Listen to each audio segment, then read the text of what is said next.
What is going on, y'all? This is the Caveman. I'm here with Football with Oz, Austin, for episode 65 of Against the Blitz. We took last week off. I have been in the process of moving things, period. And as you can see, I'm really bootlegging it right now. So cut me some slack for the lack of content. That's my fault. I take blame for the week off. But yeah, you're seeing why. So, but it's week 4, week 5. We're going to get into every single game. Fortunately, there were 2 less, so we can actually get, but I feel like a little bit more in depth on some of the bigger games without, having to worry about 16 games worth of weight. But there was a lot of fun. This week was fucked up. Yeah, last week was kind of boring. Like last week, I was going over through everything. It was just a chalky, boring week. Because the week before, we were spoiled with all those blocked kicks. So this week, we actually had a really, really, really fun week with a couple games that went down to the wire, a couple really weird upsets. And it started off with a game that also didn't feel real with the 49ers and the Rams on Thursday night. My main note was this game was fake. This game, it felt like it. I mean, Kyle Shanahan was in his bag. Mac Jones was about as dialed in as you could possibly ask a backup on a short week to be. I mean, it really was I won't say a masterclass because they definitely had some help from the Rams, but there was so much good football being played. And I think that's what I appreciated the most, especially from guys that you just don't expect it, like Mac Jones particularly. Like, he really was so damn accurate. He was throwing handoffs all game. Yeah. That's all you can ask a backup quarterback to do. He doesn't need to go make plays. Just deliver the football from point A to point B and don't turn it over a ton. But he looked really, genuinely good and was kind of hurt the entire time, but still was hobbling, making plays. He looked really good. And apparently he went through some trauma before the game. He saw a dead body, apparently, by the hotel. What? And then I did not hear that. It was among the whole Mark Sanchez issue. It wasn't related, but it was a span of really weird NFL news. Mark Sanchez attacked a delivery driver and got stabbed, and then Mac Jones apparently found a dead body outside the hotel and then had to go play a game right after that. So really, really good job of facing adversity, not just from a Rams pass rush, but also that ghost. Yeah, that I did not even know that. That's pretty wild. But yeah, I mean, Mac Jones and Kendrick Bourne too, another guy that really stepped up to the plate. The funny part about Bourne is he really made the Rams' weakness in the secondary very apparent. These are a bunch of corners that are skinny, slim, not very good at playing physical, and Kendrick Bourne just had his way for 10 for 150, something to that tune. And I think Mac Jones had the lowest time to throw of any quarterback the entire week. And when you're that accurate like Mac was, and Kendrick Bourne is just kind of bullying his way through the secondary and winning as fast as he can off the line of scrimmage, it kind of made it very, I don't want to say easy, but when the Rams give you 2 or 3 turnovers, yeah, I mean, you should win that game, quite honestly. They should. And one of those turnovers being a fumble on the 1-inch line, because Alfred Collins knocked Kyron Williams unconscious with the hardest punch to the head I have ever seen, and basically almost knocked him out. That's probably why he dropped the ball. But partially why I think this game is fake is because Eddie Pinheiro hit a 59-yard, essentially game-winning field goal. I've never seen him hit more than 48, 49. Eddie Pinheiro is well known for being automatic, under 45. Anything past that was kind of tricky. And he hits an inch away from being a 60-yard field goal. Money down the pipe, easy field goal. That's why there's no way this is real. It's Vic Fangio was right. Did you hear that? He was in an interview, I think last week after last week's slate. He was saying, why is no one talking about the kicking balls? You're seeing all these kickers just hitting these 55, 60-yard field goals. And he's saying to these reporters, And when he said that and I saw it, I started paying attention. And then, like you say, Eddie Pinheiro goes and bangs a 60-yarder. It's like, what's going on here? Like, why are these kickers suddenly just like, this is what made Brandon Aubrey was the fact that he was the only one that can do this consistently. And now guys are putting it halfway to 3/4 of the way up the net from 55 and out. It's like, maybe whatever they did with special teams this year, I'm not a fan. Like, I'm gonna keep it a buck. There's a lot of rule changes that I have not liked, including this one. So do they just have separate? I know they do bring out a separate ball for kicking. Like it's worn differently and they prepare it differently. But I don't think they use a different ball. I think they just prep it differently. They prep it, yeah. Yeah, but I don't think people are throwing the football any farther. Like Patrick Mahomes' Hail Mary was like 65 yards through the air. It didn't really go all that far at all compared to what like he used to be able to do. I don't feel like quarterbacks are slinging that ball any farther than they used to. I don't know. Maybe something with the impact. It's like a golf ball. It just goes farther than other balls because of the grooves or whatever. I don't know, but I don't know. I think kickers are also just getting better. Like with new technique and new form and new styles, kickers just get a lot better over time.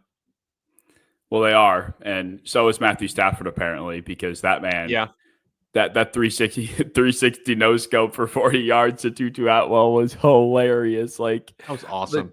And he lost. Like, he throws for 400 and like 15 incompletions on like 45 pass attempts, and he loses. It's like, well, if there's two people. Like, well, yeah, go ahead. I was just gonna say Sean McVay is like the greatest play caller of this generation, and the guy just cannot figure it out in these niche scenarios. It's annoying. It's very annoying. It's like he tried not to overthink. Like you have someone like you were saying, Stafford, who was pumping out these roll out to your left 360, launch it across the field. So Tutu Atwell on the money, 40 yards downfield. But game on the line, they needed a yard or two. They run behind their backup right tackle who just gets demolished. And Kyren Williams is met with 3 49ers before he can even get past the line of scrimmage. Like, it was nothing creative. They didn't even run behind any of their best linemen. Like, it was just a standard under center, handed to the running back and get blown up immediately by Marcus Siegel, the rookie safety. But that's kind of what we were talking about, in the Discord, was when you have someone like Stafford who makes such good decisions and he can get the ball anywhere on the field, I'd rather like have the ball in his hands and make a decision. Like if option one is not there, you can deliver it to someone else. But if you run the ball and it's not there, it's not there. You can't do anything about it. That's why I didn't really like that play very much. Yeah, no, it was bad, and McVay knew it. He took accountability for it in the post game pressure, which I appreciated because it's something a lot of coaches don't do, is take accountability. Raheem Morris, for example, that guy cannot take a shred of accountability for his life. Brian Callahan, Todd Bowles, like there's a theme here, but nonetheless, he did take accountability, so I appreciated that. But it just was confusing. Like the Rams. Like Stafford really wasn't pressured unless they sent more than 4. And he was playing so well, making decisions so timely that there really was no universe where I think a ball falls incomplete there. No. Like the one thing the 49ers are strong in right now is kind of stopping the run. And they decided to just run it. So you have Puka and Devontae Adams. I promise you one of those guys can make a man miss with the game on the line.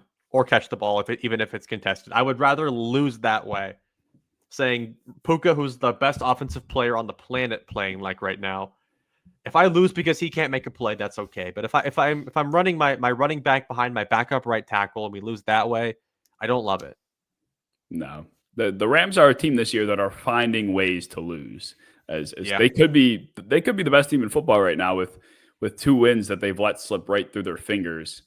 But they're just like everyone else, just finding ways to blow games. Yeah, it's just really it. Although to the credit of the London game in Minnesota, they managed to kind of fight back and come through in a game that I think a lot of people were expecting to be a little bit more lopsided than it was. I liked Cleveland in this game, but to the point where I even chose them. But I think another game where both both coaches, both play callers did a great job setting up their non-starting quarterback, at least Mhm. at the time, for success. Yeah. I think, and I've been talking about this tirelessly, and I'm not saying it's a true thing, but I think it's hard to go back to JJ McCarthy after Carson Wentz is doing the right things. Like the whole point about JJ McCarthy, it wasn't that he wasn't making enough plays. It wasn't he wasn't making any plays at all. Like he wasn't even doing the little things correctly. Like he was holding on to the ball, he was taking dumb sacks, turning the ball over. Carson Wentz hasn't done that. Like he has generally kept it pretty clean. He's delivered the ball to Justin Jefferson. He's now delivering it to Jordan Addison. Like that's all you can ask a quarterback to do in Minnesota. And I feel like he's done a lot better than he's gotten credit for. Yeah, I mean, this game felt like part of the reason I took the Browns is because it was a recipe for potential disaster offensively. It's like Carson Wentz is historically a quarterback that has held on to the ball for too long. These days, he struggles to make decisions over the middle, and he's old. And you're putting him behind a very, very injured offensive line against the best defensive front in the league. So I am expecting it to kind of be like a six sack game. I won't say it, but it wasn't. It was just 3 sacks, and Carson Wentz had like one of the lowest times to throw, and they simplified it by getting the ball to their best matchup. If he liked Jefferson on the outside 1-on-1, he went to Jefferson. If he liked Addison opposite, he liked Addison, and they made it very easy to neutralize the defensive front. Yeah. Yeah, I mean, if I'm in the mode of giving out flowers, I might as well give them out to Dylan Gabriel too, who has been I can't think of a more insulted third round pick in my entire life. Like generally speaking, a quarterback taken in the third round, people are like, okay, like it's a little bit of a reach, but I can understand it. But they hated everything about that pick, and he looked very much the part of a third round pick quarterback. I think he played pretty well. He looked very much the part of a Kevin Stefanski quarterback, I thought. Mm-hmm. Like, I think Stefanski's always wanted this to be a running back and tight end offense, and Gabriel loves nothing more than throwing it to his tight ends, obviously, as we've seen, as we saw this past week. And even though Gabriel wasn't known for having these like high, having a strong arm or these like overly physical traits, I thought he exemplified the mindset of a quarterback that you need in a Stefanski offense to kind of take it to that next level. Like we saw Flacco be successful because he was willing to eventually push the ball downfield. And I thought Gabriel did do a good job of throwing it into coverage or into tighter windows. And he wasn't afraid. Like there were a few shots he took in the red zone to Bond, I can remember specifically, where he was well covered, but he tried it anyway. The balls weren't too bad, and he just wasn't shying away from opportunities, which I appreciated. Like he did not look like a rookie, honestly. He looked like just a mediocre quarterback that's playing decent football, honestly. And that's not a bad thing. No, for a third round pick, that's all you can really ask for. Mm-hmm. And I especially when people have just been coming for him over and over and over again because they think that Shadur should be taking his spot. But against Minnesota, against Brian Flores, who was probably the last defensive coordinator I would want to play against as a first-time starter, I think he did a really, really good job. And like you said, like he just took what was available, but he didn't think twice. Like he knew what was coming, he knew what to look for, and he hit it pretty darn well. It's pretty hard to be a big time playmaker when your top 2 receivers are Jerry Jeudy and Isaiah Bond, but still, like he made a couple throws. Jerry Jeudy dropped one. He had a couple downfield throws that I thought were pretty good. There was only one play that's kind of circulating around Twitter where he missed Njoku on a down the seam for a touchdown that probably would have won the game, but it's one play. Overall, I think he did really, really well and a lot better than most 95% of rookie quarterbacks would do against Brian Flores. Well, in part because of how good your favorite running back, Quinshon Judkins, played in this game. I mean, that was Judkins looks like a top 5. Judkins is running like a top 5 pure runner right now. Like he's really ferocious. Good. He is nasty. Like really, really good. Yeah, like I think the one thing that I've always took for granted as a scout in my own head was physicality. Like I never cared enough about a running back that is just willing to demolish you. Like, I always love little scat backs. I love Tyler Bidet or whatever his name was. I love little Michael Carter type backs, but I've learned to appreciate the physicality. When I saw Judkins in college, he just wanted to run through your face. And he's doing the exact same thing in the NFL, but he looks bigger now. He looks bigger than he was in college, and he looks angrier, and he looks better. Like, he does look like the part of a top 10 running back almost. He does. Like, I'm not going to, create a conversation that doesn't need to be had, but, he is having those explosives. He's having those tackle breaking moments that you kind of expected to see more of from Genty early in his career. And that's not to say it's Genty's fault, of course, but I think Judkins has had highlights, has had moments that in just what, 3 games now, where it looks like he was the running back in college that everyone talked about could not be tackled. And he was the one that was rushing for 250 yards. That's how good he has played. And I think, credit to the Browns, who I shit on for weeks after the draft for making that trade. But, despite his off the field stuff, Judkins has been a beautiful piece. Mason Graham has done his part. Carson Schwarzenegger is potentially the defensive rookie of the year. Like, if Dylan Gabriel is anything, the Browns could be in the playoffs. Like, this team could potentially make the fucking playoffs, which is insane. It's annoying because the AFC North is so open right now. With the Bengals are just shredded with their quarterback. He's not coming back. The Ravens quarterback's shredded right now, apparently also. So they're horrible. It's open. The Steelers are the number 1 team, but who knows how long that'll last. I mean, they haven't had the toughest of schedules yet. So it's kind of open. And the Browns are more than capable, in my opinion. Yeah, with that defensive line, anything you can win any football game.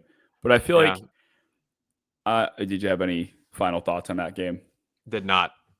No. Okay. I was going to say, on the topic of running backs that are just purely physical, that'll run through your face, the Giants running through Jackson Dart and Cam Skattebo in the Saints game. It really was an unfortunate way that the Giants went down, because they started off hot. It looked like, they could get a handle on this one, but they just could not get out of their own way. They felt like it was one of those games where you could probably be like, Dable, what happened here? And, this is one of those games you got to have, despite Malik Neighbors being hurt. And they were sloppy. There was a fumble in the red zone. Just a lot of things that felt, I don't want to say preventable, but I don't know. It felt more of an indictment on Dable than games in the past, I guess is what I'm trying to say. Yeah, it just felt sloppy. Like, the entire thing felt sloppy from both teams. I mean, the only beautifully executed play was that ball to Shaheed that he took for an 87-yard touchdown. Mm-hmm. But aside from that, I mean, it was kind of gross. But at the same time, when you look at what both of these teams have to work with, the Saints and their weapons and their situation, the Giants and their weapons and their situation, like, nothing here is built to be run smooth. And neither team ran very smooth. That's why this was a not super high scoring, ugly looking game, but both quarterbacks gave the teams a reason to be optimistic, at least, even if they didn't, play the craziest games ever. I think they both were not the problems in their games. I think the coaching, like you said, with Dayball, the fumbles, I believe the Giants lost 2 fumbles, one from Skattebo in the red zone. Those were the big problems. But yeah, I can't say it was the quarterbacks necessarily. No, not at all. And that's been the case, at least I feel like, for both of these teams. It's like, I feel like Rattler has not always elevated his offense. Like in the Seattle game, he wasn't necessarily doing anything wrong, but he wasn't playing great, and they got fucking rolled. Like in the first quarter, they were down like 24 points. Yeah. And it felt kind of like that for the Giants. Like, I think Dart threw a pick in this game that I think ended up being pretty killer. Maybe it was at the end, but it just never felt like it hasn't felt like Dart is holding them back either. And like you said, it's a good reason to feel optimistic about both of these teams, for sure. Yeah. Especially when people are starting to do mock drafts. Rattler is making it harder to pick a quarterback for the Saints. Like, he hasn't done, like you said, an elevating job, but he hasn't done bad enough where you're like, get him out of my team, get him off my team. especially considering the circumstances and how mediocre Olave's been and how they can't get a run game going. It's just Shaheed Bomb or nothing, or Jawan Johnson takeover game or nothing. Like it's really not a sustainable level of offense. But they did just enough to win. It was a good win. But I'm not feeling amazing if I'm either team either. No, yeah, I don't think Dable feels any safer after that one at all. God, no. Which is at this point is his job, like just to feel safe, and he failed. He had a blanket on after that Chargers game. He was warm and like he was warm and he was cozy. Like he put his shirt back on. He was feeling good, but yeah, after that game, like you can't go from beating the hottest team in football in the Chargers to losing to like the coolest team in football in the Saints. That's just if he cooled his seat down any much after that Chargers game, which I think he did. I think somebody just put a match under it after that Saints game. Yeah. Well, I don't know what question you could ask the Raiders right now that they would have an answer to, but they look like an absolute disaster. There was so much optimism. Yeah. It's just an absolute train wreck. Like this is the worst case scenario. I was going to lead that even to Pete Carroll could be on the hot seat. I mean, we did a whole episode on hot seats and he didn't even come up one time, but the more that this happens, the more that they just get beaten by like 40 to the Colts. That seat warms up pretty quick, especially when we and a lot of people have had a lot of pretty serious questions about how they're using their personnel. And it just keeps not working and they just keep doing it. It just feels like, I said it in the Discord after this game too, there was something about the way the Raiders started the preseason in those first couple drives. They couldn't tackle. They looked ill-prepared. Yep. Genty's getting hit in the backfield for 4 yards. It just was like, this was your first time under veteran leadership with all of this like momentum from the offseason, and you have a chance to show that you're ready to go. And they did the opposite of that. And they just have not gotten any sort of rhythm going from the start of the season up until this point. And like, obviously Geno Smith is the 32nd best starter right now, but that doesn't change the fact that there is just so much other shit breaking down around him too. There are injuries going on. The offensive coordinator, you can point some blame toward. Like, it just none of it's working. And I think part of the reason why we probably didn't consider Pete Carroll in hot seat conversations, at least the more I think about it, is like we never thought he was a long-term answer there. No. So that's probably why. But Geno's pissing me off though. not even his play on the field, but I don't know if you caught his interview after the game. He threw 2 interceptions and he was like, yeah, but they were the right read though. And the people were like, yeah, but you threw 2 picks. He's like, yeah, but I'd throw them again. People are like, what? He's like, I made the right read. Like, just other things happened that caused it to be an interception, but I made the right throw. Like, you can't, like, as a quarterback of a team that's trying to rebuild, you can't just also not take the blame for all of your, 9 interceptions you've thrown already through 5 games. Like, at a certain point, you have to be like, yeah, they brought me in to save this offense, and I've been arguably the worst part of it so far. Maybe I should, stop throwing picks over the middle of the field because that's where they all happen. But no, he's just like, yeah, it was the right idea by me because I'm the most smart quarterback in the world. It was other people's fault. The defenders just have magnets in their gloves. I don't know, but really annoying to hear that and how perfect Mr. Daniel Jones keeps handling these games and destroying people over and over again. Officially not a fluke. Geno Smith is just now bad. Daniel Jones is just now good. It's like they swapped brains. It's like they put Geno Smith's brain in Daniel Jones and vice versa. It's just they feel like an enigma right now. Like they're the most efficient offense in the league. He converts third downs at a ridiculous click, and no one's even batting an eye anymore. It's like everyone's just like, yeah, that's the Colts. That's Daniel Jones. And we're just acting like it's normal. We're just acting like this is how it is. But the fact that this guy, probably, if you ask the average football fan, would you take Daniel Jones or, name random bad quarterback? They would say the latter every Yeah. single time going to this year. And Yeah. he has literally become the key cog to this like San Francisco-esque high efficiency offense. Like he literally, I don't know how many incompletions per game he averages, but I don't know if it's more than like 8. Like he's literally not throwing the ball into the ground ever. And if he is, it's probably off of a receiver's hands. Yeah. But it's also funny because Anthony Richardson struggled with drops last season. Like his receivers dropped the ball at the highest rate of any quarterback in the league. And Daniel Jones does not seem to be suffering from that problem. So there is something to the science of throwing catchable footballs. And it's not to say Daniel Jones doesn't have a big cannon arm like AR does, but he takes them off. He throws with a little butter behind his throws. It's a little soft and smooth, but AR was just throwing rocket balls at his receivers, hoping they could catch him, and they weren't.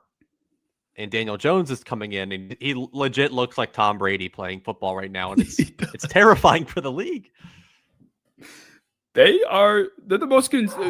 I'm not going to say they're the best team in football, but they're the most consistent, easily. Yeah, like what's coming. Jonathan Taylor is either going to run for 160 yards or he's going to run for 3 touchdowns. It is one of the most like perplexing, really weird things going on in the sport right now.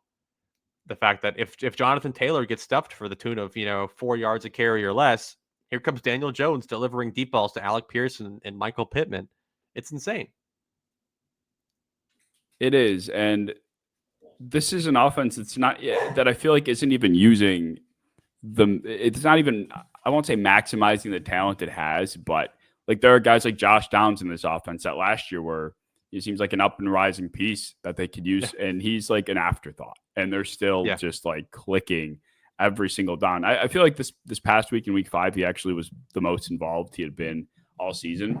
But it just feels like there are more areas of this offense that they've yet to unlock, and that's even more terrifying. Like Steichen has not come close to how deep his bag probably is. Yeah, if they can get Josh Downs involved, I think that's the next level. Also, just found out he's the brother of Caleb Downs, the safety at Ohio State, and that really threw me off because they don't look alike at all to me. But it was really nice to see him kind of blossom a little bit. I saw some compilations of his route running in this game, and he was just disgusting. And that's what he brings at like having Pittman and Pierce and AD Mitchell don't. Is they are ball winners. They go and just get the ball.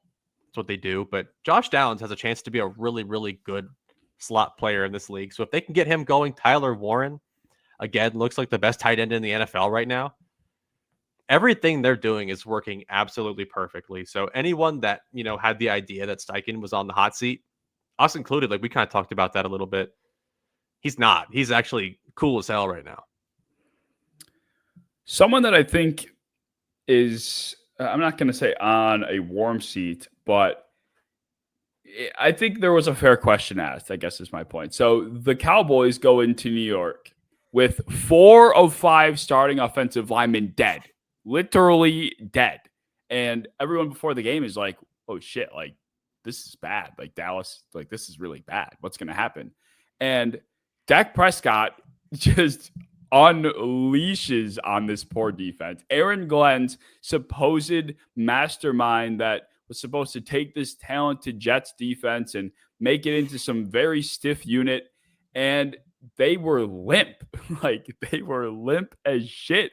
Ryan Flanoy, of all fucking guys, is out here running through your secondary like a streaking fan at a soccer game. It's like, what is going on in New York? And the segue I was starting with was, I think it was Robert Saleh's brother tweeted out something to the tune of, you fired a head coach last year because of a 1-4, 1-3 start. And ever since your record is whatever, basically saying like, yeah, you scapegoated Saleh and look where you are now, fucking the same exact place.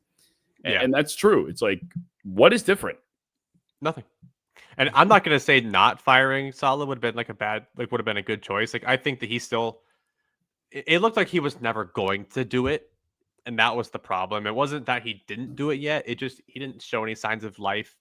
And I don't think Aaron Glenn has either. But I feel like people have been blaming the wrong thing with New York. Like you said, the defense has been the problem. And people are blaming Fields, people are blaming the offense. I don't think the offense has been the worst part of this team at all.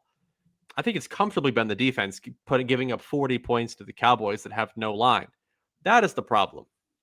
I think the offense has its own issues, sure, but it's a functioning unit.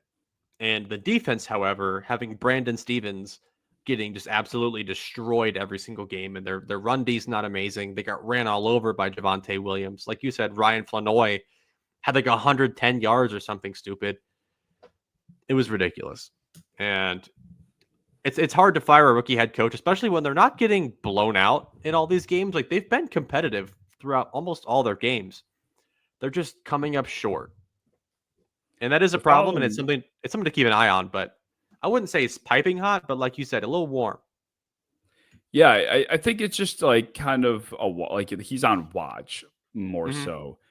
And like the Jets, like you were saying, like we weren't expecting this to be a 400 total yard offense. Like we were expecting them to be a team that dragged opposing offenses into the mud with them so they could keep Justin Fields, Breece Hall, Isaiah Davis, Braylon Allen, when healthy, in like involved in the game script. But when you're down by fucking 14-21 halfway through the second quarter, that all goes out the window. And that's just what keeps happening. And they're following right now, they're like the AFC Panthers. They just love to go down early in football games and then try to fight back, make the score look a little bit nicer. Like they're following the Bryce Young game script right now.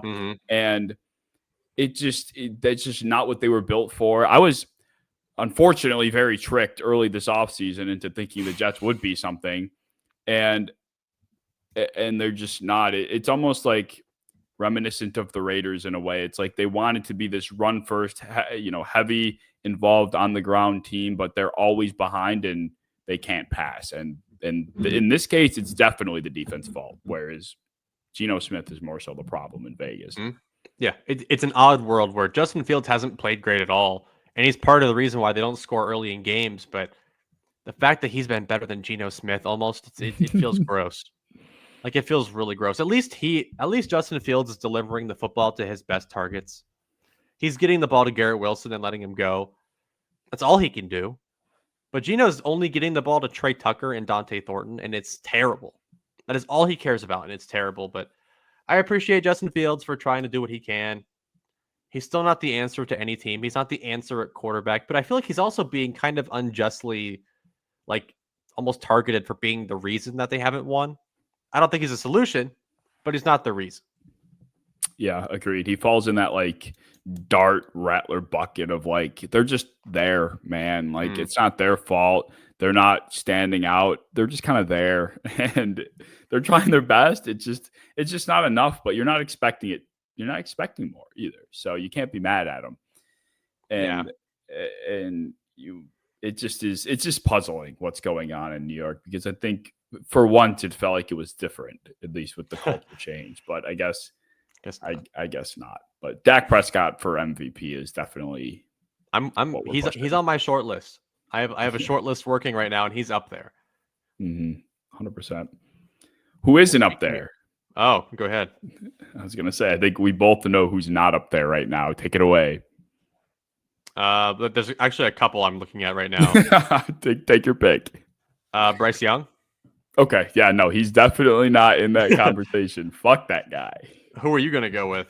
Jalen Hurts. That's fair too. That's like the 30th ranked offense in the NFL right now. Is insane. Yeah, but we'll start with the Panthers because it was the Panthers pissed me off. Like they really just bother me. I'm sick of, like I was alluding to before, I'm sick of the suck in throughout the first couple quarters of the game and then fight back to make it seem like you're a decent team bit. I'm over it. It's like, you're not good. You're not a good team. Bryce Young's not a good quarterback. He doesn't have the tools necessary. Apparently, Rico Dowdle is the saving grace, like wherever the fuck that came from. But if it's not for him, like that team loses. So Rico Dowdle saved my he didn't save me. I still lost actually, but still, Rico Dowdle looked incredible, and he was a pretty decent back last year in Dallas with a struggling line, and he comes in with his first action and he looks pretty good. I think this is worrisome to Chuba Hubbard managers because he's also still a little banged up, and now he just had the backup run for 200 yards behind him when Chuba hasn't really gotten going yet this year too well. So I'd be a little sweaty if I was Chuba Hubbard. I think he's not coming for his job, but he's coming for his touches for sure. yeah, he's Chuba kind of snuck in and stole Jonathan Brooks's role, and now it's kind of happening to a similar extent. It's now Chuba's out, and here comes the backup that no one is expecting to really pop, and here goes Rico, I guess. But the best part of this game was undoubtedly Eric Collins. Like I think we all Eric, I had that written down. I had that written down. Like me and my roommate used to tune into Hornets games just to experience Eric Collins calls because I think this is his first NFL action. He's done a little bit of college football games, but he almost always is the announcer for the Charlotte Hornets in the NBA, and he is the best announcer in the world for the last 5 years, and he made the people know. It's criminal that guys like Eric Collins don't get these high profile opportunities in the NFL. Like I feel like a regular season NFL game for an announcer is much more of a big role to take on than a regular season NBA game. They're both big, of course, but we're talking much different scales here. The fact that someone like him is just getting an opportunity now, meanwhile, fucking Al Michaels puts us to sleep every Thursday night. Like, why? Whoever hired Al Michaels over at Amazon fumbled the bag. Like, I feel like anybody, like one of us, would have been like, yeah, that guy, Eric, get him here. What the fuck are you doing with that? Yeah, fuck you, Bezos. Allow me to put you on. I've known about Eric Collins for years. Like, I am shocked that the world is all like, they were all typing on Twitter, like, who is this guy? Who is this guy? I bet knew. But the fact that there's also these dorks saying, "Oh, it's super annoying. I had to mute my TV. He's too excited." Like, sorry, my lobster was too juicy. My biscuits were too crispy and soft. Like, get a load. Yeah, I agree. It's like fuck off. And the people on Twitter that are like, "Well, who is he rooting for? Like, what is he rooting for a team?" It's like he's just making the game entertaining, man. Like people are just always looking to have a problem with something. That is the Eric Collins controversy, if you can even call it that, is the embodiment of people trying to hate. That is it right there. Because he was fantastic. He was fantastic, and he was the best part of that game. Also, Rico Dowdle ran for more yards than Bryce Young threw for, which really pissed me off because I still saw Bryce Young getting all the credit for this game. And I don't want to be a Bryce Young hater. I don't want to be a hater. It's just not him. Like if you can look at a team that had a 200-yard rusher and say that the quarterback won them the game, that is Jalen Hurts levels of defending. Like at a certain point, just give credit where credit's due, and maybe don't give credit where credit is just not due. I know. I feel like that's not a hard concept, but no, it is with quarterbacks because this is a tale as old as time. And, you know, I don't even know what there is to say about the Dolphins at this point. Like, I saw a 17-0 lead, and I'm like, yeah, honestly, I have no idea why the Panthers were like nearly favorites in this one. And then, of course, they come back and win because my dumbass can't keep my mouth shut. But Mike McDaniel has got to be feeling very unsafe. Talk about unsafe coaches right now. He's got to be on that list. You can't blow a 17-0 lead to Bryson Pals. Like that was just like it's devastating. So to you, what is the best way to keep a lead? I think you always have to continue being aggressive. Like I think there's always there's this mentality that you have to remain a balanced offense, or, you know, you have to have a closer at the running back position. But I think you just play offense the way you've been playing offense the whole time. And I didn't catch every single drive of the Dolphins throughout the course of that game, but it just definitely seemed like they kind of pulled off just a little bit. And then all of a sudden Carolina was getting pressure. And, whatever they did in the early portion of the game, I feel like they stopped doing. Like, yeah, Devon Achane was pretty much non-existent in the second half. I don't even know if he rushed for 40 yards in this game. He didn't rush for 20. He had 10 carries for 16 yards, which is also really hard to win a game when you literally are incapable of running the football and you're relying on Tua without Tyreek to manufacture basically a run game through the air. That's just not plausible. So McDaniel's seat is hotter than it has ever been. He looked like it after the game. He knows it. We all know it. You know it. I know it. It's not good, especially because it was looking good for a little bit. Like they were on fire. Like Waddle had a huge touchdown. Achane caught a fade route on third down for some reason. They were going off, but yeah, hot seat. Definitely. Yeah, I see where you're going with that. Like, yeah, the Dolphins are just not, they can't run the football, period. And they don't have the quarterback they don't have the quarterback and they don't have the system in place to manufacture a replacement for that. Like the Chiefs can't really run the ball too well, but they found ways to figure it out. That's not what the Dolphins are able to do. And they suffered big time. Yeah. Know who can't get offense at all? I think I might know this one. The Eagles. Because they are ranked 30th in total offensive team yards right now. They can't pass. It's not that they can't run. They just don't run. They just air it out, and it doesn't work. And they lost to Denver, who has not looked fantastic so far this year. They didn't look good in this game either. The Broncos didn't even look good in this game at all. Like,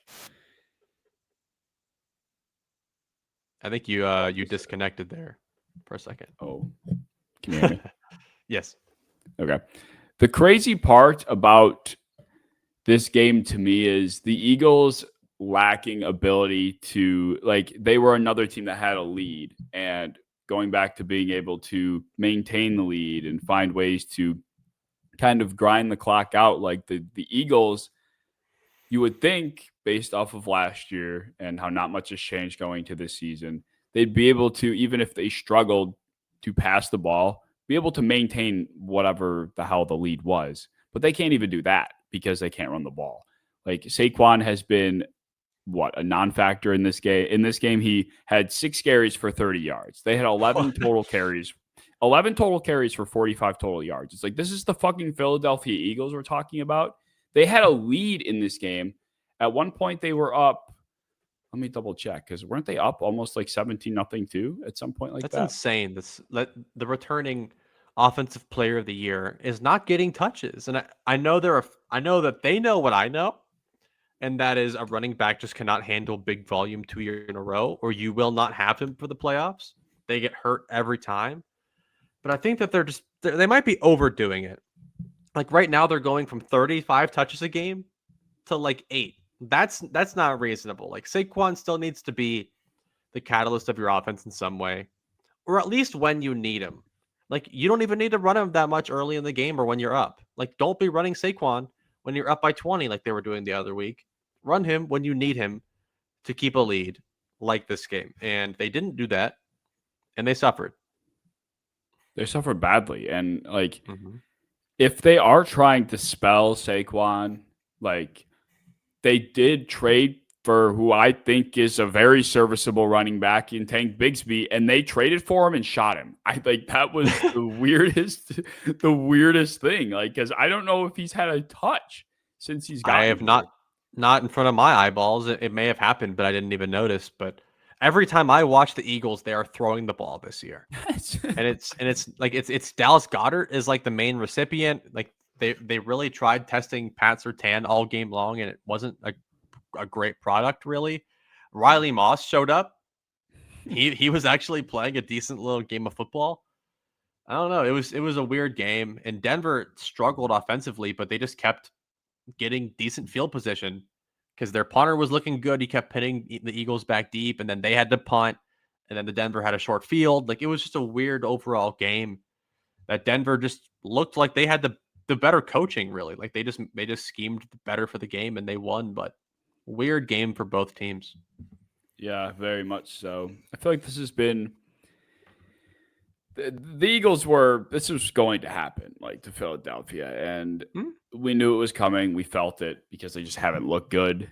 But this just felt like it was even worse, just like I said, because it came off of us. They were up 17-3 in the third quarter, and they didn't score a single point the rest of the game. And then you go and look back at the box score and you wonder why Jalen Hurts in a game where he's up by 17 or 14 is throwing 38 times. Like that's just, it's just, sometimes it's simple math. And that's what I think the Eagles are struggling with right now is just kind of putting 2 and 2 together with what they have. I mean, Will Shipley is getting carries over Tank Bigsby. Where the fuck is Tank Bigsby? Why is Will Shipley even putting on shoulder pads? Tank Bigsby behind that line could be a freak, dude. But for some reason, like he can handle volume. He's expendable. Like you can run him 15 times, 20 times in a game, and he'll be fine. Like for some reason, they're just like, no, we can't give carries to anybody. Each running back is capped at 5 carries maximum. We are throwing the ball 2 out of 3 times, and you're gonna like it. You're gonna love to watch it. And like I don't know what it is. I don't think it's a Jalen Hurts ego problem. I don't think he wants to throw any more than he has to. No. Like if there's any quarterback not to have an ego, it's him. I mean, he threw a Hail Mary and chased his rebound like a basketball player. It was insane. Did you see that video? Yes, I did. That was Jalen Hurts when he threw his Hail Mary, like how a basketball player is taught to shoot and immediately charge the basket to go get their own rebound. As the ball left his fingers, he was already in a dead sprint towards the end zone to hopefully catch the ball if it bounces up in the air, which is just insane. That made me have a little respect for Jalen Hurts, but also just like a really weird feeling. I kind of felt bad for him. I did too. He was like, I just feel bad for bro. Please. That's got to be the most desperate thing I've ever seen. But I respect it. Like it was. Never seen that ever. I would love Jalen Hurts in another life. It's his fans that make him not likable to me. But I love everything the guy's about. It's just so silly. It is. So is my final piece on this game is my man Cortland Sutton, who just can't help but eat. He had that one day where he was just, he pulled the disappearing act, but another day, the 2-yard game. Yeah, literally the 2-yard game. But another appearance, 8 catches, 99 yards. I mean, is he? I don't think he'll ever be in the top 10 receiver conversation. No. I'm not even sure I'll ever be in a top 15 conversation, but he definitely is becoming one of those guys that he almost feels like the Aldi's Mike Evans, not like play style wise, but he just always was good. He just never was like that good. That's where I've had him.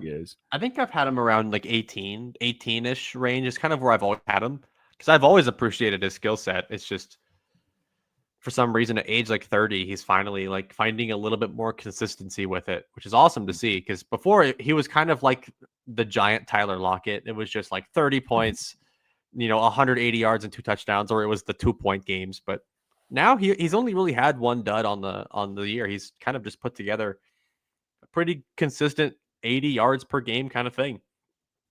That's awesome so far. He is a top 10 receiver currently. At the expense of Evan Ingram. Yes, Evan Ingram. He took his soul. Poor Evan Ingram, bro. He's terrible now, actually. Yeah, he is. He went back to like Giants Evan Ingram, like early Giants Evan Ingram for no reason. Yeah. He's old, to be fair. He is old and constantly hurt, so it kind of makes sense. Yeah, that is true. He did get hurt already, didn't he? Well, I can't get back to the game schedule. Let's spend 2 seconds on Houston versus Baltimore because that's all it really takes. Like my main note was just Jesus Christ, because that was bad. The Texans were my survivor pick this week, and I'm sitting here like, why am I not taking Houston? Like, what is stopping me from taking the Texans? And I expected it to be closer, but I did not expect Cooper Rush to have a chance. And that's what happens when you put a stagnant quarterback with no real downfield passing identity, with no real threat at receiver for a passing offense behind an offensive line that can't pass protect, and Will Anderson and company is coming at your throat like that. That was literally what you would expect was that game. You have to have something to hang your hat on. Like if you're gonna have a shitty line, like Houston, like Cincinnati, you have the two receivers, the three receivers. You can throw the ball too quickly and hope they can make a play, or vice versa. If you have shitty receivers, you can hope that you have a good line to buy you some time. But they didn't have either. Like Daniel Falele was getting destroyed in pass pro. The tackles, they're decent tackles, but they're no match for the best edge rusher duo in the NFL. And Cooper Rush was just holding on to the ball for too long. They only have one good receiver on the team, and he did fine, but he was the only one that did fine. The tight ends are not to be found. It was a weird game. It was a really, really weird game, and the Texans offense finally found their footing. But the Ravens defense is so injured and so uninspired that like I can't even take that much from it right now. Not at all. This is like the most meaningless game from both teams I've ever seen. Like I literally feel so not moved by either team. Like we knew the Ravens were going to suck. I saw a stat that said like the Ravens were missing, please don't quote me on this, but like 30% or 40% of their entire salary cap was out of the lineup between like Kyle Hamilton and Lamar Jackson, and like the amount of big star players that they rely on were not there. What do you expect to happen? Like, I'm not going to sit here and tell you that I think the Ravens obviously are struggling. Do I think they're bad? No. This is based off of this game? No, because they were injured, they were battered, and they put a quarterback back there that I still don't understand why they signed. And the Texans, on the other hand, took advantage of that. It's like they still, I don't know, they didn't look great. They were successfully running the football. That should tell you all you need to know about what was happening in this game. Yeah, but yeah, it was a huge blowout. The only cool part was the touchdown celebration from Jalen Noel. He did like the Ray Lewis, and Jair Alexander got really, really pissed and tried to take his football on his first touchdown. That was about it, though. That was the coolest part of that game. The most uncool part was the Woody Marks disappearing act he pulled. Like everyone fell for it. I felt like the entire fantasy side of Twitter was like, Woody Marks this week, Woody Marks. And I did put him in because I needed somebody for a bye week. It didn't kill me, but yeah, I think a lot of people expected following a breakout game for him to be more involved against the worst defense in the league. And he had like 4 touches. So yeah, that was the coach being a dork and trying to seem smart. He's like, I got a couple running backs I can work with. You don't know what's coming, bitch. And I was like, I just want to know who I can play. Like, I'm not trying to, you're not trying to outsmart me. You win. Please just tell me who's playing, or play them both equally. That's cool too. Well, someone that was stupid coaching wise was John Gannon. I don't know if you saw what went on with that, but obviously Amari DeMarcado, he made a big old oopsie. We'll just say that, and he's clearly upset on the sideline, clearly sad, and understands the mistake he made. He's getting like comforted by one of his teammates, and John Gannon, in pure just chef's kiss leadership fashion, comes over and just unloads on this guy, like screaming in his face, clearly just so angry, like rightfully so. I would be fucking so I was angry. Upset. But to like humiliate your running back when he clearly knows what happened, like at least if you're going to do that, do it behind closed doors, which is still it doesn't make it much better, but that's for the film room. Right. Like not there. You got to be a better leader than that. And I think John Gannon has been getting ripped on Twitter, rightfully so, for a very poor way to handle that. Jonathan Gannon has handled everything socially in the worst way he could possibly do. Like his first thing when he walked into Arizona was the weird things he did with Rondale Moore and Kyler, like the shoo. That's right. It was the weirdest interactions I've ever seen in my entire life.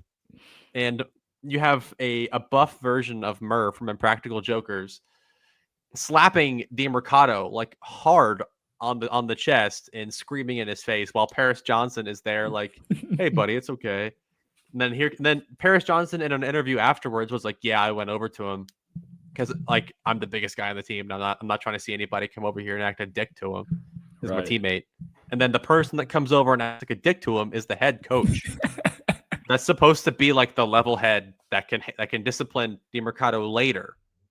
Like obviously, like there was some high emotions for DeMercado. Like he didn't get any touches all game long, even though like it kind of felt like he had a really good opportunity to play, and he didn't. They gave it all to Michael Carter, so he gets one chance to run the ball, scores a touchdown ish, drops it 1 inch too short, and then he just gets annihilated by his coach. And like you said, rightfully so, but Gannon's just done so many things wrong socially that like he doesn't get the benefit of the doubt for No. hitting his player with his bare hands. Like you can't put your hands on a guy like that.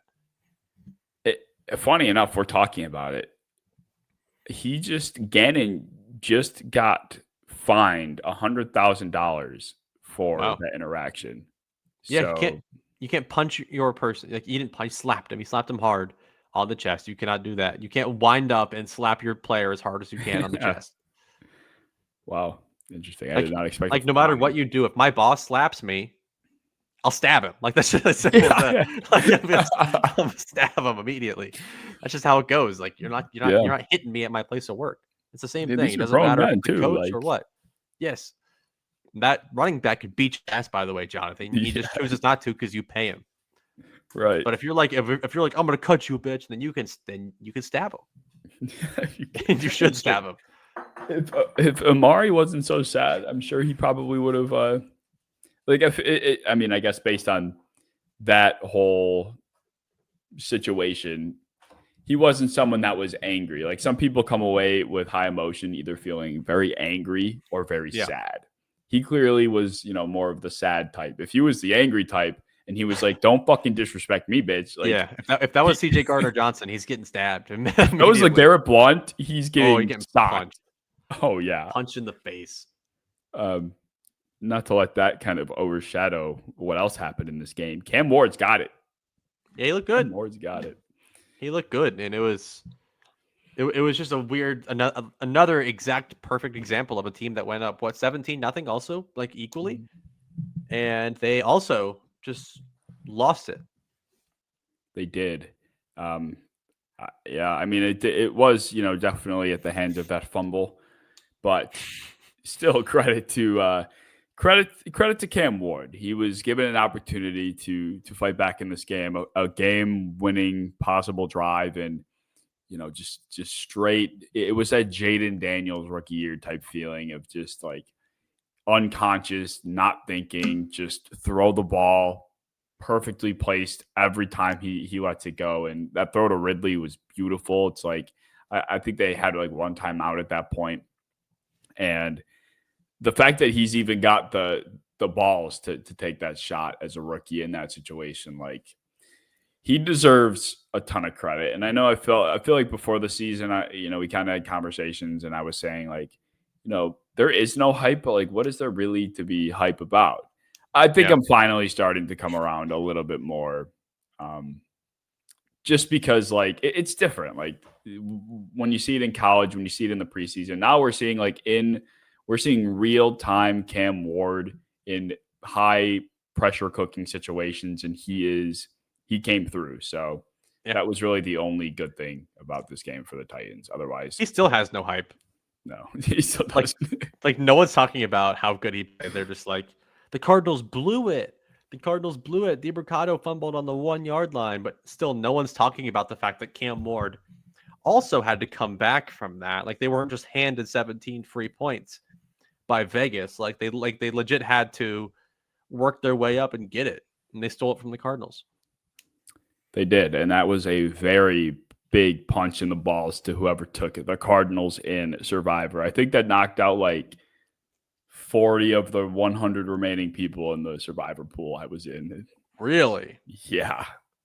Wow. That's not even like a lock, though. Like Arizona blows those games all the time. Yeah.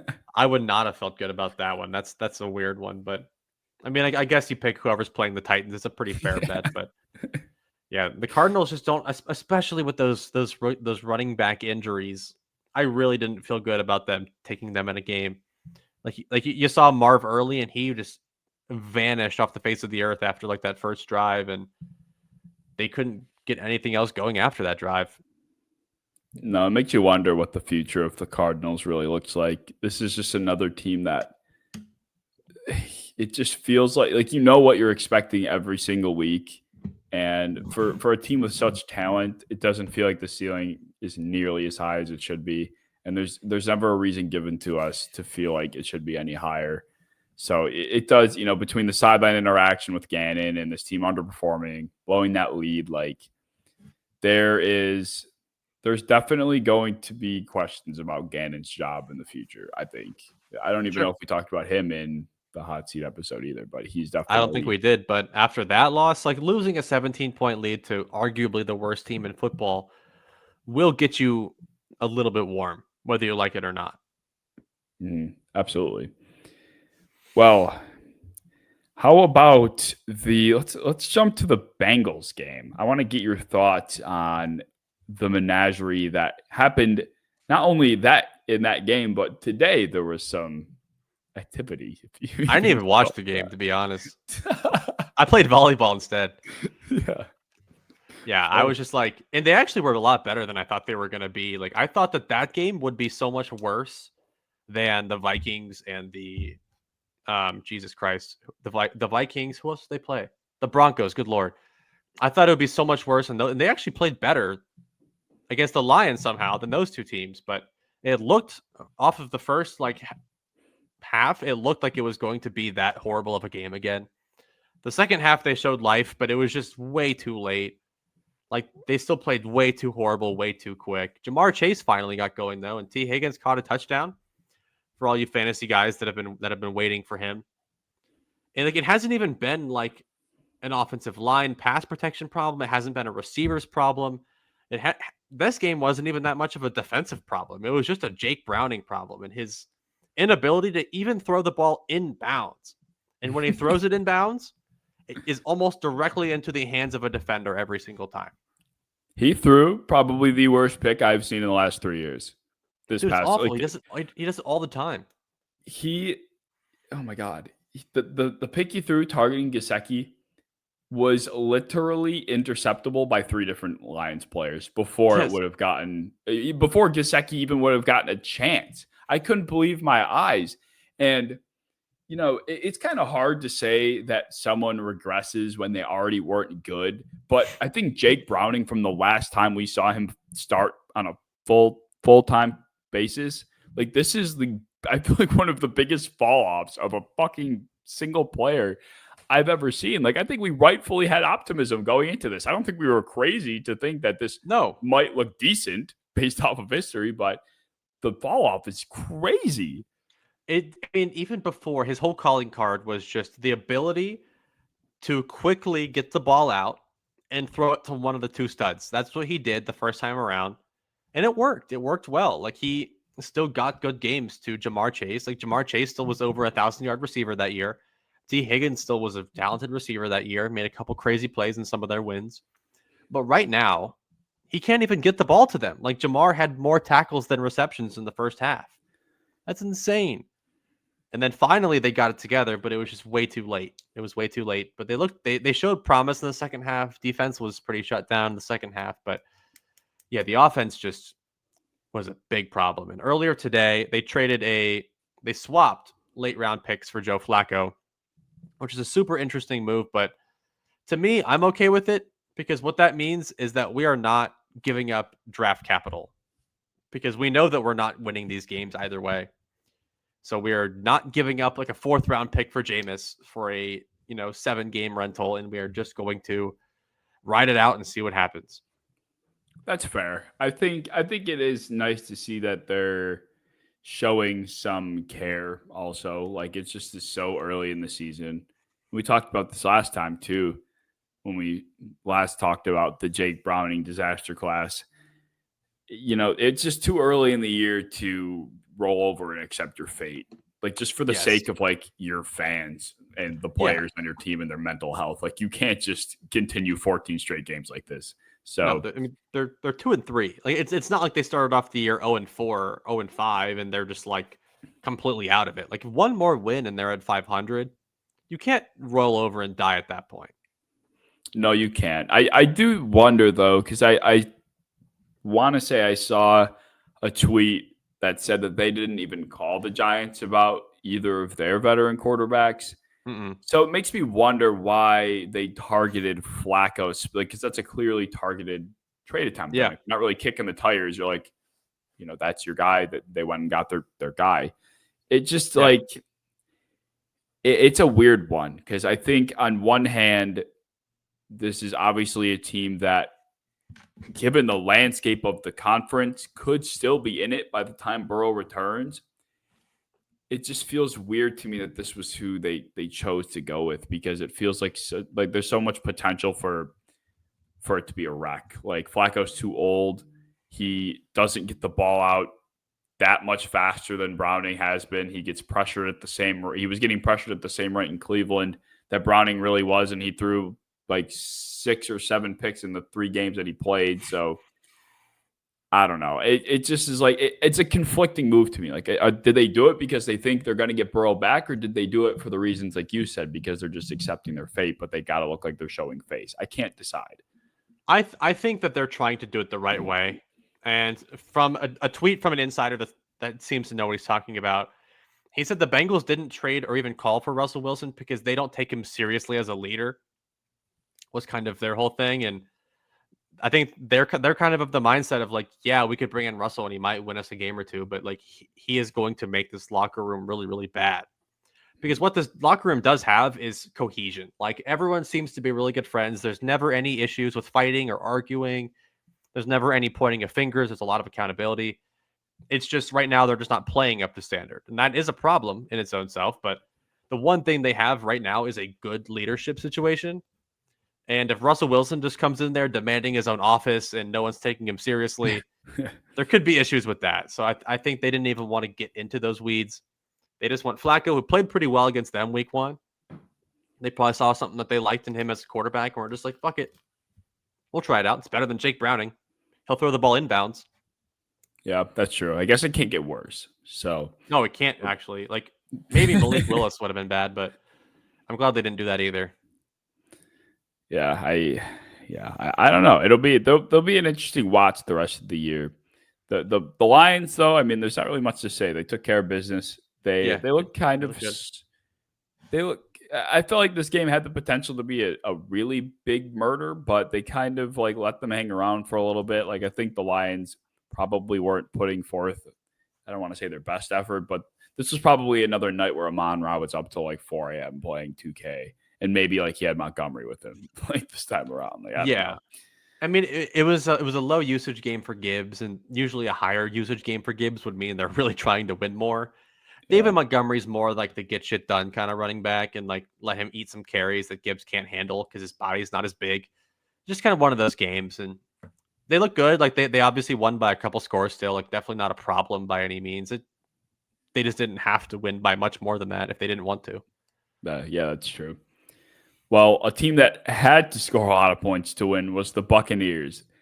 38 to 35. These two teams were throwing haymakers, and not to throw any sort of shade toward Theo Ash, but it's hilarious that they produced the mid QB Island episode or whatever they did, Yeah. and they had Baker and Darnold like as the centerpieces almost, and then they go and just like lights out play from both of them. I mean, That was the best game I've seen either of them play in. Either of them. Like, I wish you could grant both teams a win because they honestly both deserve one. Like, this game takes nothing from Seattle to me at all. Like, very much deserving of a win. They lost to Tampa, who's playing arguably the best football in the NFL right now. They're 4-1 now. Like, they're phenomenal. Their one loss was to the Eagles in a close one. That's the best resume in football. And they're playing great. Baker played the best game I've ever seen him play. Emeka Egbuka is destroying the race for Offensive Rookie of the Year, and he's starting to work himself into actual like receiver ranking conversations. oh yeah, absolutely. I've become of the belief that like I don't care about the past. I'm over like worrying about who's had 3 1,000 yard seasons in the past 5 years. Like I'm over that. Like if a rookie comes Yeah. in and he does this, you know he's like that. And I feel like we've definitely learned that with the past like 4 classes now. How many times can we see a kid come in and tear up the league before we're like, oh wait, he has not played more than like 500 snaps yet. We have to give him more time before you put him over like Keenan Allen. Like, no, we're not doing that anymore. Fuck Keenan Allen, by the way. but he's a real winner on every level of the field. Like JSN light. It really is. That's really what's going on here. That was my pro comparison for him, or at least one of them. A lot of people compare him to Amon-Ra St. Brown, which you can also see in his game. Like, he's physical. He's not like a crazy like separator, like not putting up clinics on highlight tapes, but he just gets it done. He's physical. He separates when he needs to. He catches everything. He wins after the catch. Like, he's a really good combination of both of those very talented receivers, and he looks like it. Like, he's producing like it. He's immediately the wide receiver 1 in Tampa. After someone on our mailbag episode said that Emeka would lead the Buccaneers in targets, and we both kind of laughed at it a little bit, but it's actually definitely going to happen now, which is awesome. But it's just crazy to see. To our credit, I think we did follow that up by saying there would have to be injuries, which there have been. And Chris Godwin was out for 6 weeks. McMillan was out for like 5 weeks, and Mike Evans is out now. So yeah, all of them got hurt, but still, I think he was on track for it either way, to be honest. Yeah, he probably would have had. I think he would have come to form. It just would have taken a little bit longer, and who knows if he would have played over Godwin if he was healthy going into like. Who cares? Who cares? He's good. He's great. He's a great. And those absolute dorks on Twitter be saying, "Oh, his separation score is not great. He's bound to fall off." Push my glasses up. Yeah, like absolute dork. Like, how about we just turn on a football game for once in our life and we watch plays being made? Maybe that's how we should talk about football and not just looking at box scores. Not saying Baker Mayfield's too jittery in the pocket, his offensive line's too good. That's why he's mid. Like, maybe if we just watch, maybe he actually just is good and he's making plays. The fantasy community, man, it just that fantasy points platform, right? That's the one that a lot of the fantasy community references, and it's a good resource. There's a lot of helpful information on it, but similar to PFF, they have their own specialty metrics that you just cannot put too much stock into. And even NFL, like Next Gen Stats, has their own version of it, like average yards of separation per route run and numbers like that. It's like I personally am of the belief there's no way to track separation on a true statistical scale. You can't. More often than not, on a screen pass, that's probably the play you get the most separation of anything because you're just so far from the defender when you catch it. Mm-hmm. Like if you get 6 yards of separation on a screen play, that sounds awesome. But in reality, it's not that much. But if you get 2 yards of separation on a go ball, that's a lot. But it's not tracked as that much. So it's just a really weird way to track things that I think people take too much faith in. Like, it's not Bible. That's why I've never even tried to mess with any kind of metric. I toyed around a little bit for scouting purposes with a number metric, but it just takes away from how much you actually know about football. Like, it puts it into a number, and football is not a number. You have to watch it to understand what you're seeing. And Emeka Egbuka is just a player you have to watch to see what you're getting. Yeah, absolutely. Because there are no measurables that are very attractive to him. He is not apparently separating per the separation score numbers, but he's just a baller. Sometimes you're just a baller or you're not, and that matters. You want to put a number on something, put a number on whether or not you got a dog in you. That's what we need. I have factored in dog amount in my scouting reports. It matters. It does matter. Well, does Los Angeles have any dogs left? Like, are they all? I think the Chargers are all dead. I think all the dogs Kamani Vidal is coming. You guys woke up a beast, and you're gonna regret it. They should never have heard of Marion Hampton because the better running back is coming out to play. Kamani Vidal is ready to go, but realistically, they're just gonna run Hassan Haskins like 18 times, and I'm gonna regret saying that. But Yeah, the Chargers went from the hottest team in football to arguably like the coolest team in football over the last 2 weeks, getting blown out by the Commanders and losing to the Giants. And they've had the injury bug far worse than people are getting them credit for. And Herbert's trying to keep them afloat. Hampton was trying to keep them afloat, but it's not working. And they made a pretty big trade today, which was pretty interesting to see. They traded away Aloe Gilman, the safety, for Adafe Owe, the edge rusher from the Ravens, which is a pretty impactful trade because they've needed some defensive help, especially on the edge after losing Khalil Mack and Joey Bosa to injuries and free agency. So it's going to be interesting. It will. Yeah, I definitely think they came out on the right side of that one. Yeah. Puzzling move to say the least. Like, it just feels like that doesn't help the Ravens like in the least bit. But yeah, they get the Chargers. Yeah. I was just gonna say the Chargers though, like they have needed some sort of spark. Like, I think Jesse Minter is finding himself in that limbo state of like he's got the blueprint, but not the workers to kind of build what he wants going on over there. And that was kind of like part of my worry going into this season was that the Chargers were another team that kind of played, defensively speaking, above expectation, like a lot of their players did. And going into this year, they were kind of relying on a lot of the same guys doing the same kind of thing. And, Khalil Mack goes down because he's 35. Like you can't expect an injury, but you can also be ready for one. And they weren't. So now they're having to patch those holes in the secondary. Yeah. It was Deebo Samuel's bitch this week. So, oh my God. And Bill. Yeah, and Bill. Bill looked great. Fuck Bill, bro. Fuck Bill. Little Bill. Dude. I like Bill, though. I really do. I only ever came across as a hater of Bill because of how absolutely annoying the fantasy community was. But his story is awesome. His personality is great. Like, he's a really fun player. He's a good player. It's just the fantasy community was so annoying, acting like they know so much shit about Bill. They didn't even know who he was 2 months ago. Like, now they're talking about how they know everything about him. That's why it's annoying.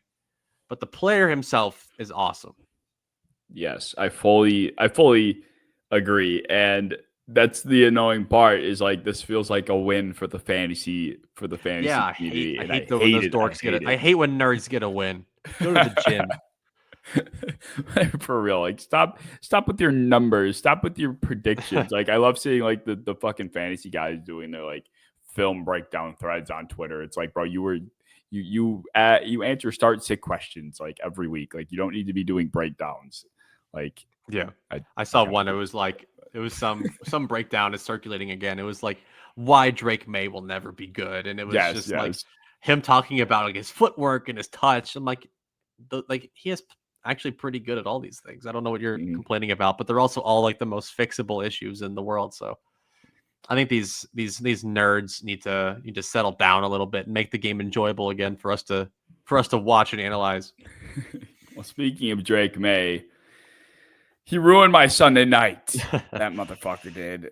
I don't think he threw an incompletion in the second half, if I remember correctly, or at least if he did, there weren't many. I think it was actually the fourth quarter. I think he was like 9 for 9 in the fourth quarter. Wow. Yeah. I missed the first half because I was coming home from a cat's birthday party, but I came home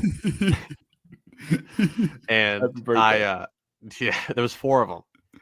Happy birthday squad. But yeah, it was I came home and I got to watch the end of that, and I was just perplexed about what I was seeing. Like the rolling out, the accuracy, the touch.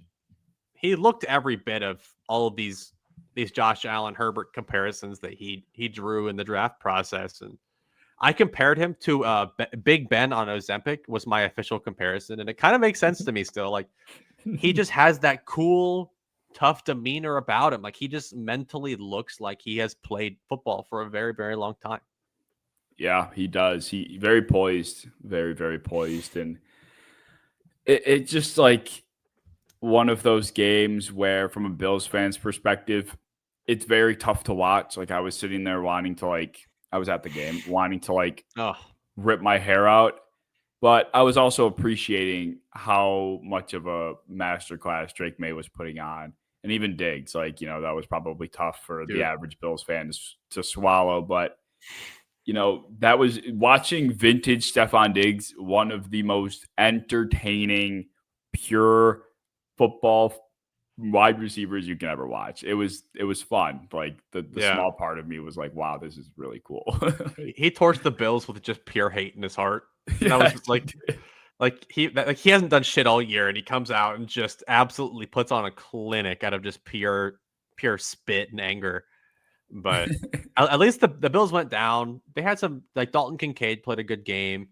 They had a couple of, like, really nice moments that went down. But even though they lost, they looked good doing it. They rolled out the new uniforms. They looked icy. They looked cool.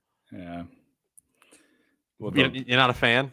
well, I don't know. I was a fan, but it just is like one of those things where everyone will hype it up and then like they lose and now everyone's like burn the jerseys. Never want to see these Yeah. things again. And then I feel bad for like the thousands of people that spent who knows how much, $250, $300 on these jerseys, and now everyone's like, I never want to see those again after that game. It's like, I think they just did it at the wrong time. Like, you wait until it's cold, like it's really cold and yeah, icy and actually honestly, snowy. yes. Like, roll it out in like December. That would be sick. But like, if you have a whole uniform built on ice and snow and the cold, to drop that in like early October just doesn't make any sense. No, it doesn't. And neither did like anything I was watching from from the second levels perspective on the Bills defense. Like, fuck me, man. I've never seen such bad defensive back play. Like, as good as Stephon Diggs played, I thought the linebackers, the corners, there was so much just watching. I felt like they weren't just like football dumbed down is defensively speaking. If you see a guy that potentially can get the football, you should probably go and get him or cover him. And there were just so many moments where Drake May was, breaking a sack or rolling out, and guys were watching him instead of, trailing deep. Like Diggs caught that deep ball on that flea flicker, and I thought it was going to get picked because I don't think it was a clean exchange in the backfield, if I remember correctly. And I thought whoever was underneath the ball would be able to get back there, but Trey White was 4 steps late. It's like, I hate Trey White. what are you watching?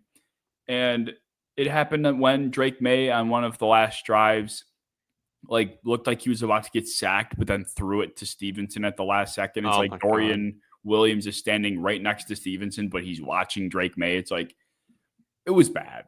It was just the Bills are a victim of the no one is good curse in the league right now. It was like even Benford didn't look like he was having his game. And no, Tre'Davious White, I have not seen a single good rep from him so far this year. He lost me a week because he got beat on inside on a slant to Jalen Waddle. He lost me my fantasy matchup because of that. Like, I hate him. I wish nothing but the worst on you, Trey White.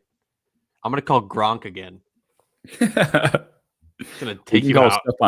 Call Stephon Diggs too. He brutal. Yeah, he's gonna snatch your ankles again. Fuck. Yeah, but it wasn't the worst game. Like, that was like the big takeaway from that was mostly just the Patriots looked really good. Not even the Patriots, just Drake May. Like, he looked really, really good and just happened to beat the Bills. The Bills turned the ball over just one too many times, and that was it. But I agree. The thing that pisses me off is the fact that the secondary was so rough, and that's like Sean McDermott's bread and butter. Like, he's been a defensive coach forever, defensive backs coach for a long time. And right now, that's like by far their biggest issue. And their only thing to address it was Max Hairston, really. They didn't even bother getting a new safety. They were just like, yeah, this is awesome. This is it. Tre'Davious White, let's run it, baby. And it's been bad.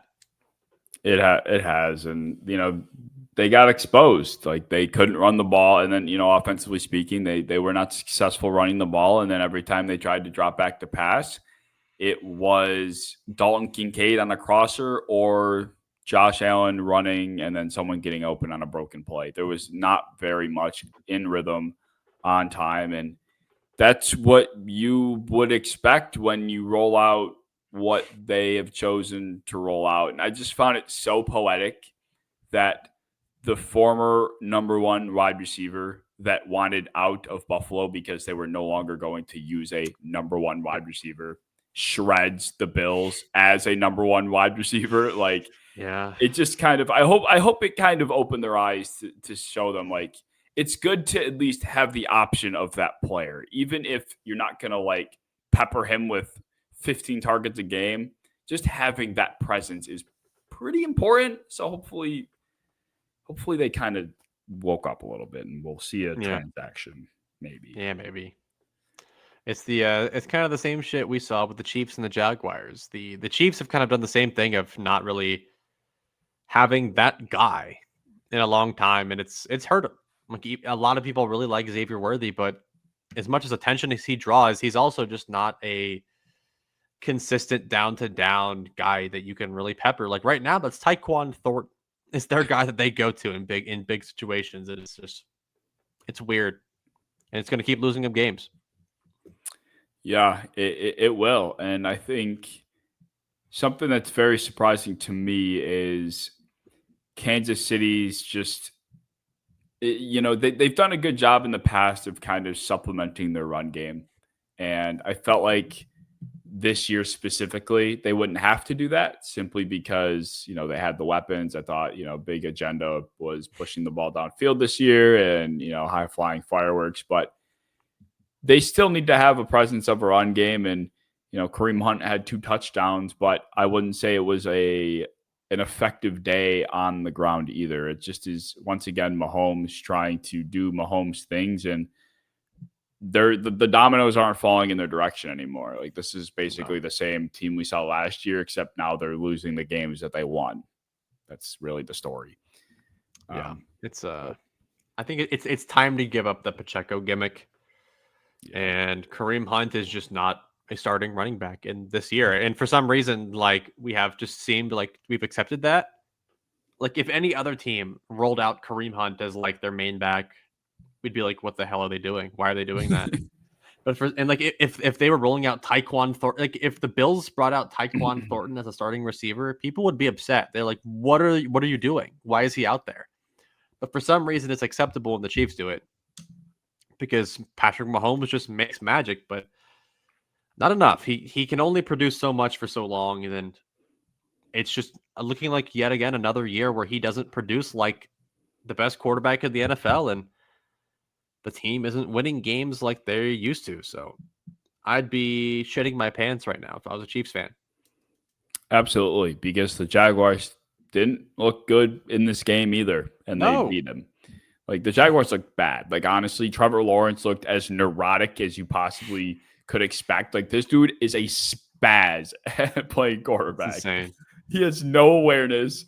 He's just a rock. Like, I think he's just dumb as a rock, to be honest with you, which is kind of crazy because that was never my interpretation of him, but he clearly just is dumb. And and they beat him and they won. Like, why are we taking a delay of game penalty when you have all the time in the world to get the play in when you're 10 yards out with the game on the line? Like, what are you doing? Why are you like, there was a play on that final drive where I think the first 2 plays on the final drive, he ended up tucking and running.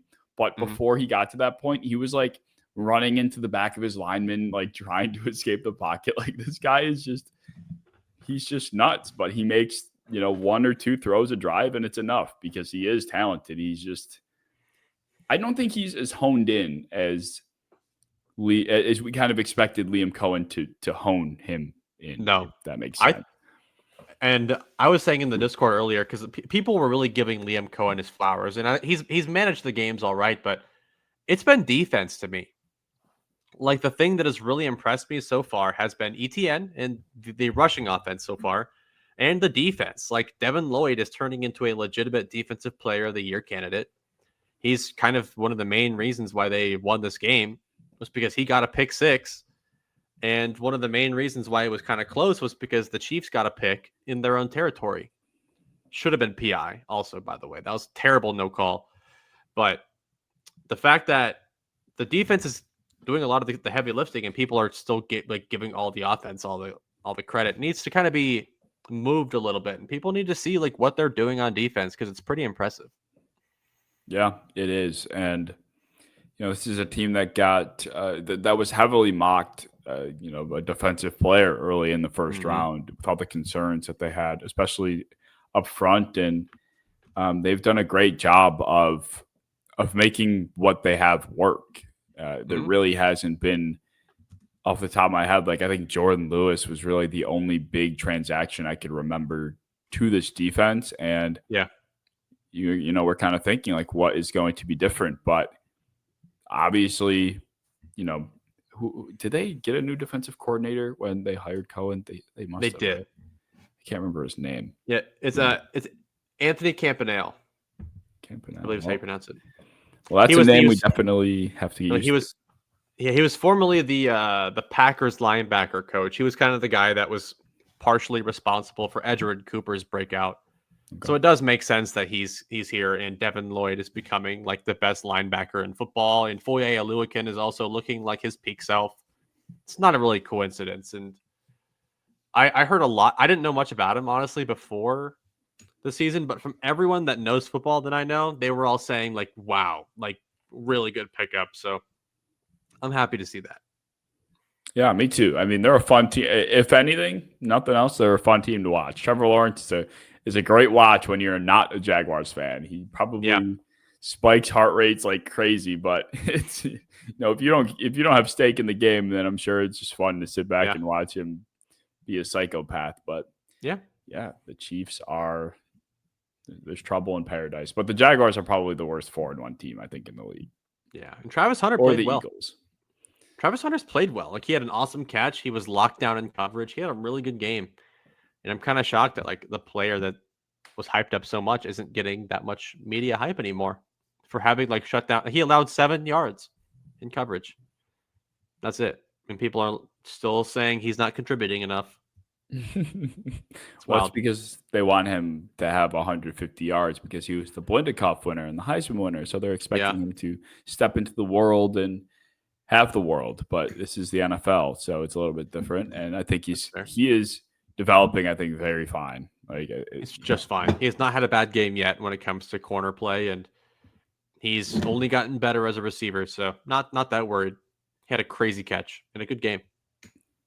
Agreed.